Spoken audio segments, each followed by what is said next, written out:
정부인 대리인 황영민 변호사입니다.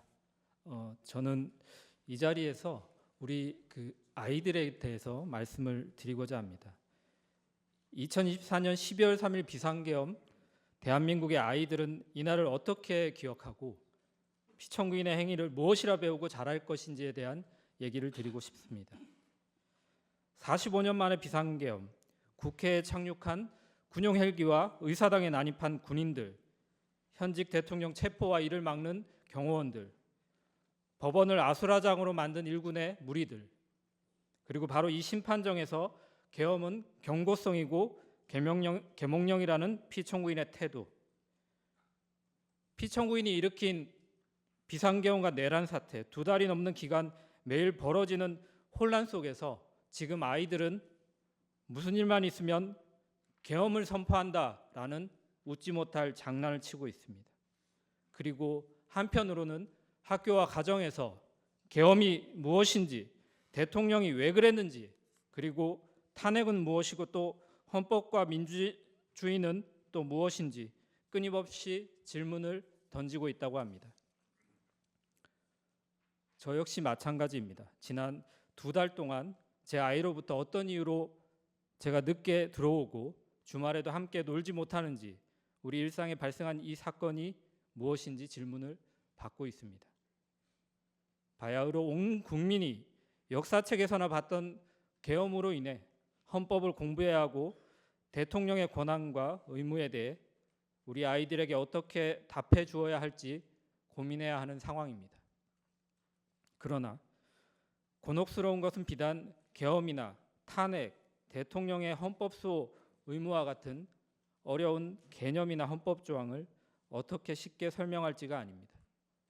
질문하는 아이들에게 대통령은 전시, 사변 또는 이에 준하는 국가 비상 사태가 있을 때 공공의 안녕 질서를 유지하기 위해 계엄을 선포할 수 있어 라고 계엄 조건을 설명해 주더라도 다시 돌아오는 질문은 항상 똑같습니다. 그래서 왜 대통령은 계엄을 한 거야? 라는 질문입니다. 우리가 곤혹스러운 이유는 근본적으로 답해 줄 수 없는 바로 이 질문이 있기 때문입니다. 평화로웠던 12월 그날에 왜 비상계엄을 선포했는지, 군인들을 국회의사당에 보낸 이유가 무엇인지, 국회의원들을 끌어내려고 한 까닭이 무엇인지 등에 대해 상식적이고 합리적인 설명이 불가능하기 때문입니다. 탄핵 심판의 변론이 마무리되는 지금도 마찬가지입니다. 여전히 피청구인으로부터 왜 그랬는지라는 질문에 대한 합리적인 답변을 듣지 못하고 있습니다. 피청구인에게 묻고 싶습니다. 도대체 왜 이런 일을 벌이셨는지,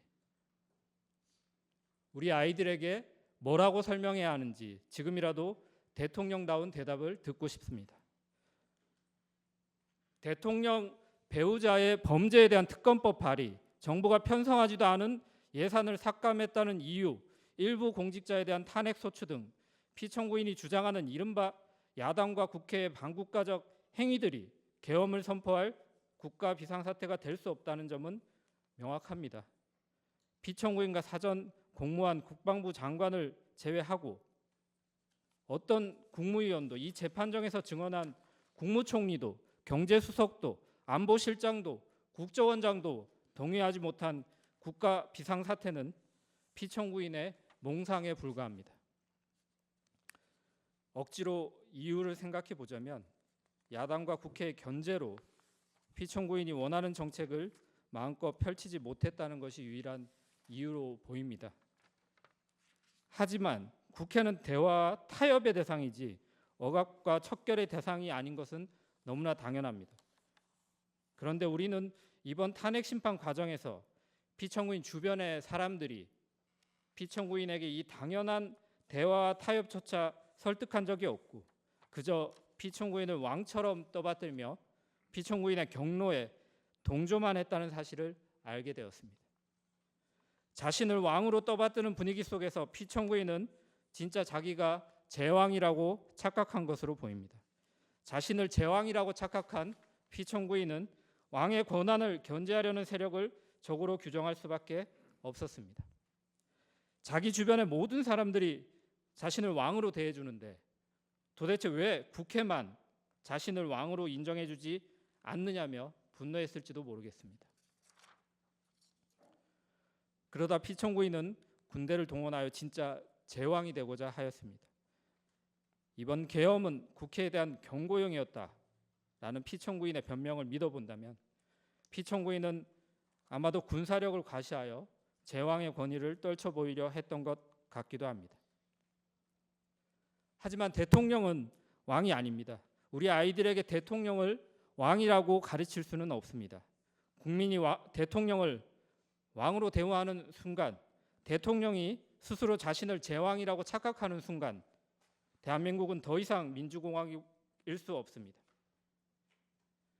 우리는 이 재판에서 대한민국 대통령은 대한민국의 왕이 아니라는 당연한 사실을 다시 선언하고 그 사실을 민주공화국의 구성원으로 자라날 우리 아이들에게 알려주어야 합니다. 어린 시절 주변의 어른들은 1980년의 광주를 광주 사태라고 불렀습니다.